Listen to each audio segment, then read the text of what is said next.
ในวันที่22กรกฎาคม2026ศูนย์สถิติแห่งชาติกระทรวงการเงินได้จัดกองประชุมในรูปแบบเชิงหน้าและทางไกลเพื่อเผยแพร่ผลการวิจัยสภาพความทุกข์ยากในสปป.ลาวโดยการนำใช้ข้อมูลจากการสำรวจการชมไส้และการใช้จ่ายของครัวเรือนครั้งที่7โดยการเป็นประธานของทานนางเพชรสมรสอนหัวหน้าศูนย์สถิติแห่งชาติมีทานคอวิมานาทาราหัวหน้าห้องการธนาคารโลกประจำสปป.ลาวพร้อมด้วยต่างหน้าจากบรรดากระทรวงแผนกการเงินแผนกกสิกรรมและสิ่งแวดล้อม18แขวงองค์การจัดตั้งสากลคู่ร่วมพัฒนาและนักวิชาการเข้าร่วม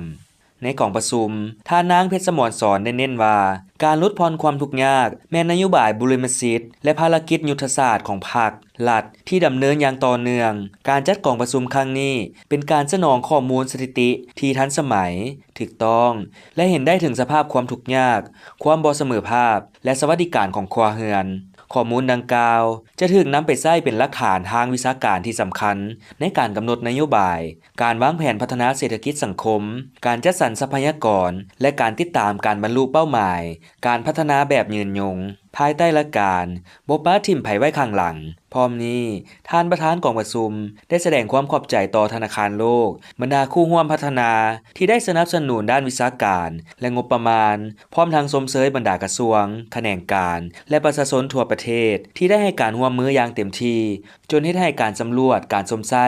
และการใช้จ่ายครัวเรือนครั้งที่7ประสบผลสำเร็จบทรายงานฉบับนี้จะเป็นข้อมูลอ้างอิงอันสำคัญให้แก่บรรดากระทรวงคู่ร่วมพัฒนา